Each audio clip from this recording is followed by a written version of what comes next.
Hello student, एक बार फिर से आपका स्वागत है आपके अपने जो स्मार्ट स्टडी क्लासेस में। हाँ, तो हमारी इंटरमीडिएट की इंग्लिश ग्रामर क्लास चल रही थी और जिसमें चल रही थी आपकी न्यू सीरीज 28 मार्क्स, यानी कि इस सीरीज़ के अंतर्गत आप 28 नंबर बहुत ही आसानी से प्राप्त कर सकते हैं। बिल्कुल भी आपको दिक्कत नहीं होगी, क्योंकि इसमें हमने 3 चीज़ों को लिया है। पहला है आपका ट्रांसलेशन, यानी कि हिंदी टू इंग्लिश। इसमें क्या होगा कि इसको आपको एक स्टोरी दे रखी होगी हिंदी में और उसमें उसकी आपको अंग्रेजी बनानी है, जिसके लिए आपको 10 मार्क्स दिए जाएंगे। ठीक है, इस तरह से दूसरा क्वेश्चन होगा ऐसे का और तीसरा होगा अनसीन पैसेज का। तो तीनों को मिला के आपके 28 नंबर होते हैं। यदि आप इस सीरीज़ को पूरा देखते हैं तो आप बहुत ही आसानी से 28 नंबर गेन कर सकते हैं। दूसरा फायदा इसमें आपका ये भी है कि इसके अतिरिक्त आपके जो भी क्वेश्चन आते हैं, जैसे शॉर्ट क्वेश्चन है, सेंट्रल आइडिया है, एक्सप्लेनेशन है, तो वो भी हमारे ट्रांसलेशन पर ही डिपेंड होते हैं। यदि आपका ट्रांसलेशन अच्छा है तो आप बहुत ही आसानी से इन क्वेश्चनों को आसानी से कर सकते हैं। नहीं तो देखो, एक्सप्लेनेशन बहुत बड़ा लिखना होता है, कैसे याद करोगे? इतने सारे चैप्टर होते हैं, प्रोज में भी होते हैं, पोइट्री में भी होते हैं, किस तरह से एक्सप्लेनेशन याद करोगे? इसलिए आप ट्रांसलेशन यदि सीख जाते हैं तो आप बहुत ही आसानी से इन क्वेश्चनों को कर सकते हैं। तो अब तक हम आपके काफ़ी रूल्स डिस्कस कर चुके हैं और आज हम डिस्कस करेंगे आपके, यानी कि बोथ। पहला रूल है इसमें बोथ, फिर शुड हैव, मस्ट हैव और इसके बाद लिस्ट। यानी कि हम एक साथ 3, 2 या फिर 4 ही रूल डिस्कस करते हैं ताकि आपकी समझ में अच्छी तरह से आ सके। यदि हम एक साथ बहुत सारे रूल लिख देंगे तो आपको उनको याद करने में दिक्कत होगी। इसी तरह से आपके थोड़े थोड़े करके सारे रूल ख़त्म हो जाएंगे तो फिर हम आपके शुरू करेंगे स्टोरी किस तरह से बनाते हैं, स्टोरी को किस तरह से बनाते हैं, और आप स्टोरी बनाना बहुत ही अच्छी तरह से सीख जाओगे। बिल्कुल भी आपको दिक्कत नहीं आएगी। ठीक है, तो ज़्यादा समय वेस्ट न करते हुए चलते हैं अपने टॉपिक की ओर।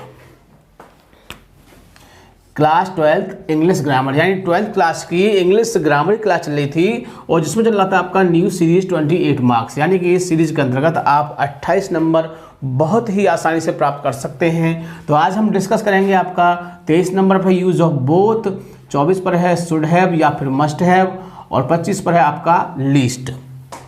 इस तरह से हम 3 पॉइंट को डिस्कस करेंगे। तो सबसे पहले आता है आपका बोथ। क्या आता है? बोथ। तो बोथ का प्रयोग कब करते हैं? तो पहले हम आपको बाय फेस बताएंगे, ताकि मेरा मानना है कि सुनी हुई बातें काफ़ी समय तक याद रहती हैं। तो पहला क्या है? बोथ। बोथ मीन्स क्या होता है? दोनों। क्या होता है? दोनों।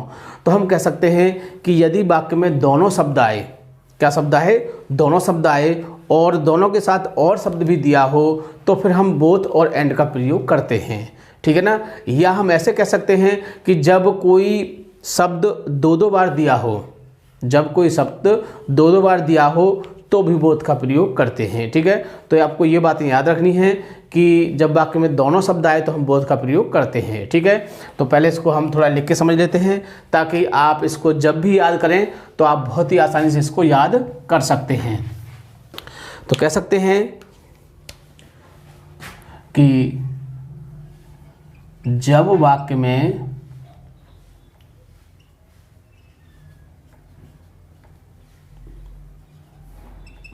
दोनों और या फिर एक शब्द 2-2 बार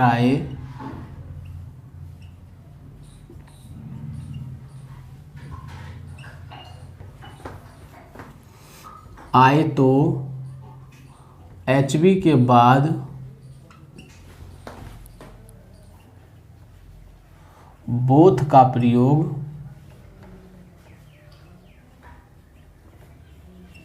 करते हैं। तो बात समझ में आ गई? कब करते हैं? जब कोई शब्द 2-2 बार आए या फिर दोनों शब्द आए और शब्द आए। ठीक है ना? तो क्या करते हैं हम? HV का इसका प्रयोग करते हैं, हम बोथ का प्रयोग करते हैं। जैसे मैं कह सकता हूं कि वह अध्यापक और नेता दोनों हैं। यानी किसी व्यक्ति के बारे में कहा जाए कि वह अध्यापक और नेता दोनों है, यानी कि वह नेता भी है और अध्यापक है ना? तो हम इसको 2 तरह से कह सकते हैं। तो इसका एक रूल है, क्योंकि जब तक हमको रूल पता नहीं होगा हम इसको बहुत ही अच्छी तरह से नहीं बना सकते, इसलिए आपको रूल याद करना है। तो पहले आएगा आपका सब्जेक्ट, फिर आएगा इसके बाद आपका एच बी, फिर बोथ, फिर आपका ऑब्जेक्ट और फिर एंड, फिर दोबारा ऑब्जेक्ट और फिर अदर वर्ड। तो यदि आपको ये रूल याद होगा तो आप बहुत ही आसानी से वाक्य को बना सकते हैं। तो पहले सब्जेक्ट आता है, फिर एच बी, फिर बोथ, फिर ऑब्जेक्ट, फिर एंड, फिर ऑब्जेक्ट और फिर अदर वर्ड। ठीक है, तो एक एग्जांपल देख लेते हैं इसका। कह सकते हैं कि वह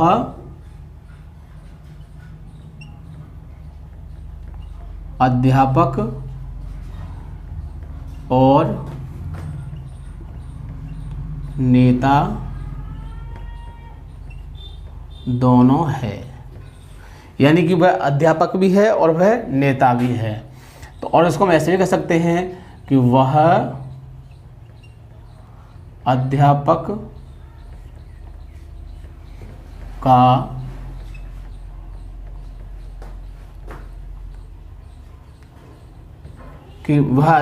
का अध्यापक और नेता का नेता है।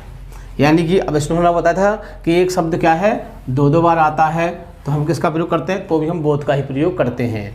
तो बनाते हैं, पहले क्या आएगा सब्जेक्ट, तो सब्जेक्ट हमारा क्या है इसमें, ही, यानी वह के लिए ही लगाते हैं। फिर एच बी, तो क्या आ रहा है शब्द आ रहा है, तो क्या लगा देंगे, इज, तो ही इज।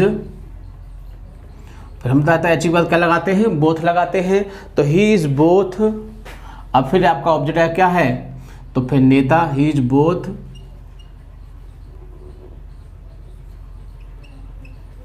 लीडर, और फिर एंड आ जाएगा। फिर दोबारा ऑब्जेक्ट क्या है, अध्यापक,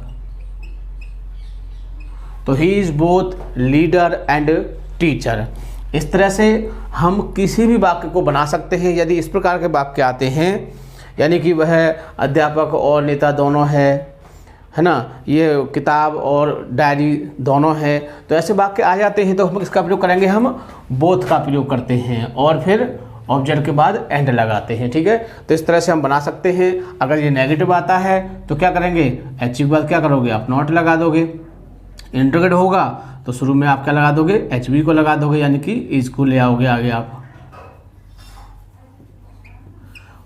ठीक है, अगर यहाँ पर था शब्द आएगा तो वाज का प्रयोग करेंगे।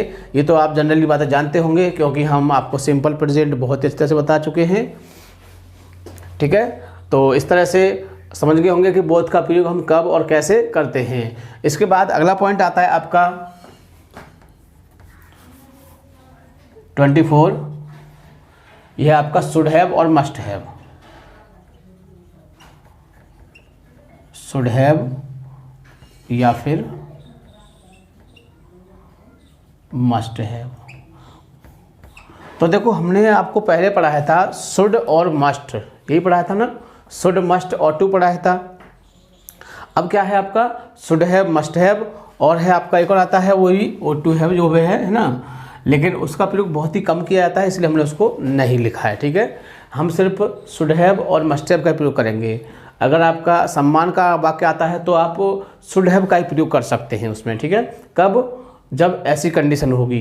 तो इसका प्रयोग कब करते हैं, तो कह सकते हैं कि जब वाक्य में चाहिए था, यानी पहले क्या खाली चाहिए आता था, लेकिन अब क्या आएगा, चाहिए था शब्द आए तो किसका प्रयोग करते हैं, शुड हैव का प्रयोग करते हैं और वर्ब की थर्ड फॉर्म लगाते हैं। दूसरी बात, ही चाहिए था शब्द आए, ही चाहिए था, या फिर वाक्य में जरूरी या अवश्य शब्द आ जाए तो किसका प्रयोग करेंगे, मस्ट हैव का प्रयोग करेंगे।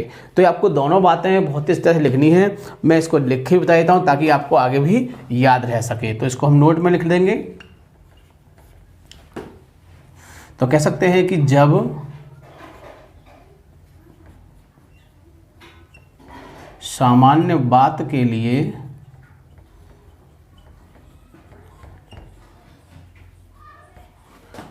वाक्य के अंत में चाहिए था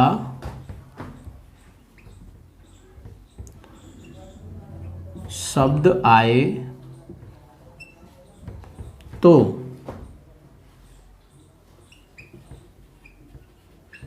शुड हैव के साथ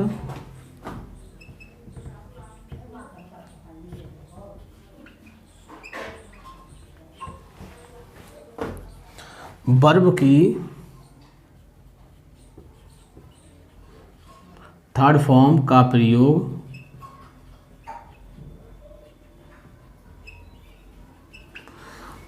यानी वर्ब की थर्ड फॉर्म का प्रयोग करते हैं यदि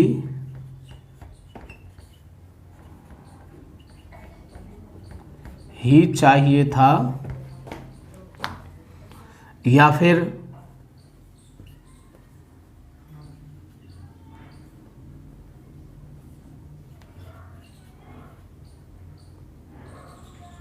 अवश्य या जरूरी शब्द, या तो ही चाहिए था शब्द आए या फिर वाक्य में अवश्य या फिर जरूरी शब्द दिया हो तो मस्ट हैव के साथ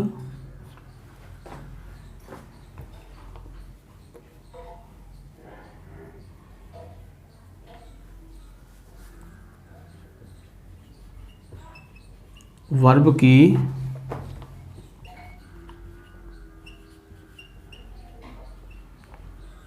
थर्ड फॉर्म का प्रयोग वर्ब की थर्ड फॉर्म का प्रयोग करते हैं। इस तरह से आप इसको बना सकते हैं। इसका आप रूल लिख लीजिए। मैं दोनों का एक साथ ही रूल लिखवा देता हूँ। सब्जेक्ट शुड हैव या फिर मस्ट हैव,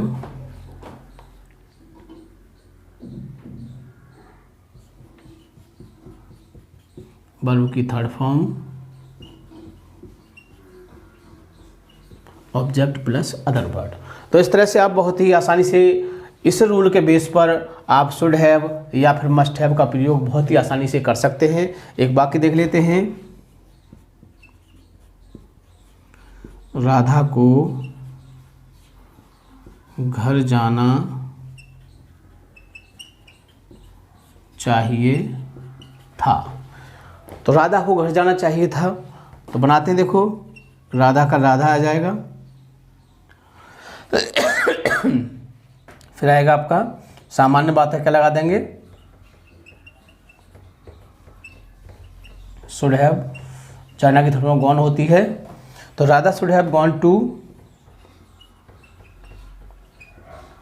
हाउस। पिताजी को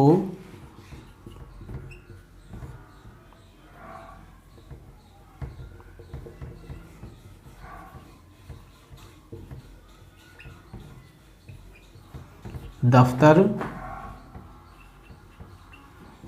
जाना ही चाहिए था। यानी पिताजी को दफ्तर जाना ही चाहिए था।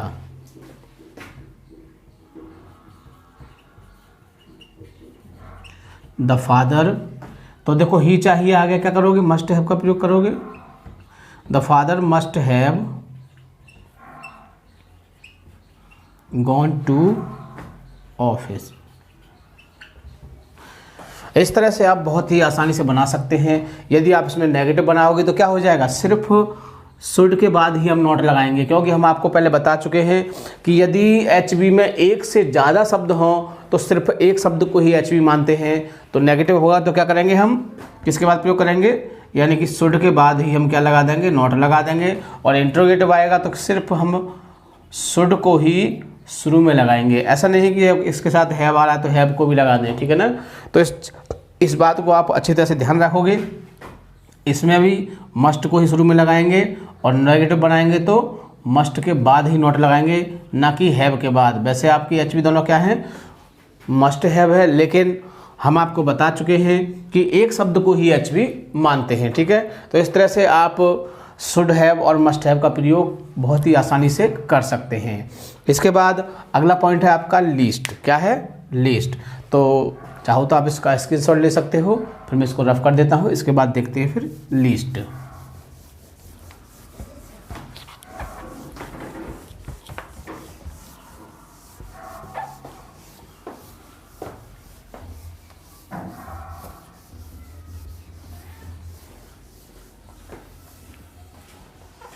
देखिए अगला पॉइंट है आपका लिस्ट।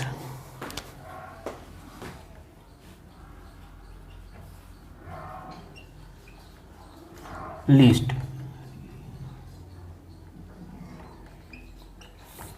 लिस्ट का मतलब होता है कहीं ऐसा न हो कि, तो आप कह सकते हैं कि जब वाक्य के शुरू में कहीं ऐसा न हो कि शब्द आए तो हम किसका प्रयोग करते हैं, लिस्ट का प्रयोग करते हैं।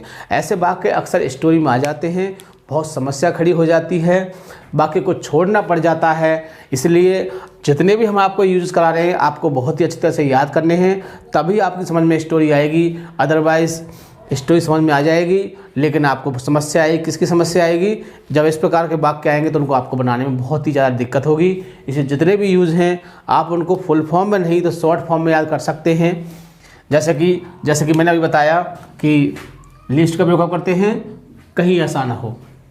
कहीं ऐसा ना हो कि शब्द आए तो क्या करेंगे, लिस्ट का प्रयोग करते हैं। ठीक है, और लिस्ट के बाद क्या होता है, लिस्ट के बाद जब आपकी वर्ब या एचवी आती है तो लिस्ट के बाद हमेशा शुड का प्रयोग करते हैं। किसका प्रयोग करते हैं, शुड का। और ये आपका करेक्शन में भी आता है, इस बात को आप याद रखोगे क्योंकि ये चीज़ सिंटैक्स में आ जाती है। आपकी एग्जाम्पल दिया होगा आपको, वो मैं आपको तभी बताऊंगा कि एग्ज़ाम में सिंटैक्स में किस तरह से दे सकता है। ठीक है, तो थोड़ा इसको लिख लेते हैं ताकि समझ में आ सके।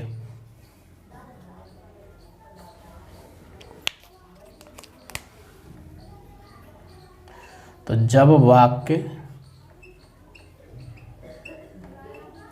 के शुरू में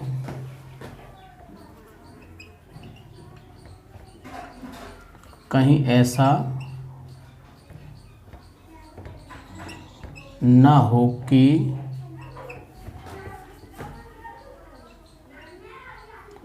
शब्द आए तथा अंत में ये या ए शब्द दिया हो,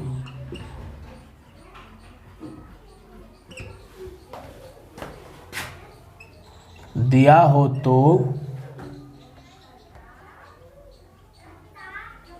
वाक्य के शुरू में लिस्ट का प्रयोग करते हैं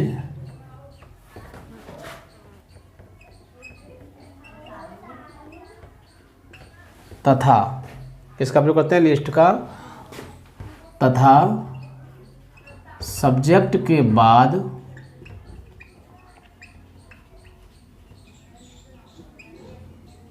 शुड लगाते हैं। क्या लगाते हैं, सब्जेक्ट पर शुड लगाते हैं। तो बहुत ही आसानी से आप इसको बना सकते हैं, बिल्कुल भी समस्या नहीं आएगी।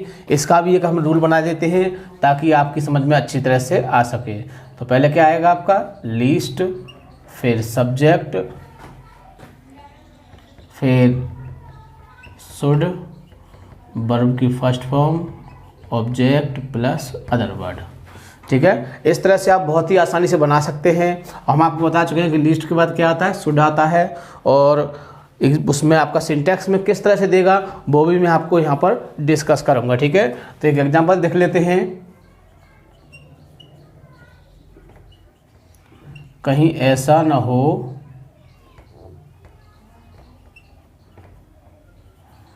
कि रोगी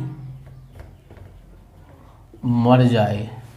कहीं ऐसा ना हो कि रोगी मर जाए। ठीक है, अब देखो हमने क्या बताया आपको, कहीं ऐसा ना हो कि, क्या लगाते हैं इसके लिए, लिस्ट लगा देंगे, कोई परेशानी की बात नहीं। फिर क्या आएगा, सब्जेक्ट, सब्जेक्ट क्या आपका, रोगी, द पेशेंट,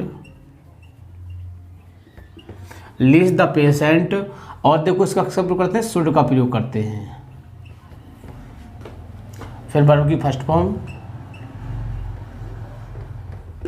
डाई। तो इस तरह से आप बहुत ही आसानी से ऐसे वाक्यों को बना सकते हैं, बिल्कुल भी आपको दिक्कत नहीं आएगी। एग्जाम में क्या दिया होगा, यहाँ शुड की जगह आपका माइट हो सकता है, कुड हो सकता है।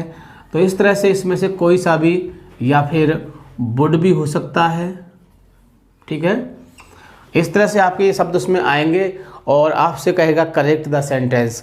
तो आपको ये पता होना चाहिए कि लिस्ट के बाद हमेशा किसका प्रयोग करते हैं, शुड का प्रयोग करते हैं। लिस्ट के बाद क्या आता है, हमेशा शुड आता है।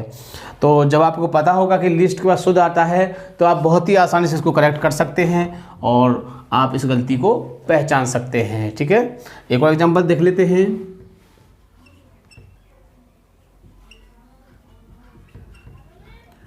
कहीं ऐसा ना हो कि पिताजी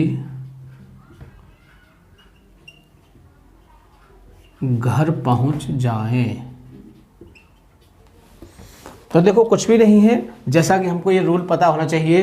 तो शुरू में क्या आएगा आपका लिस्ट, तो यहाँ तक का पूरा ये हो गया की तक का, फिर द फादर,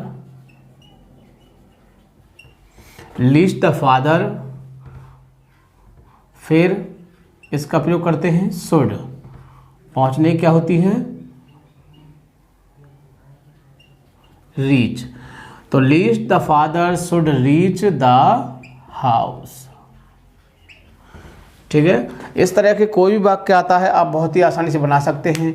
और स्टोरी में अक्सर कर ऐसे वाक्य आ जाते हैं तो बहुत समस्या खड़ी हो जाती है। इसलिए हम चाहते हैं कि आप जितने भी रूल हैं उनको आप बहुत ही अच्छी तरह से याद करिए, एक भी रूल को मिस नहीं करना है, दिमाग में आप में पूरी तरह से रहना चाहिए।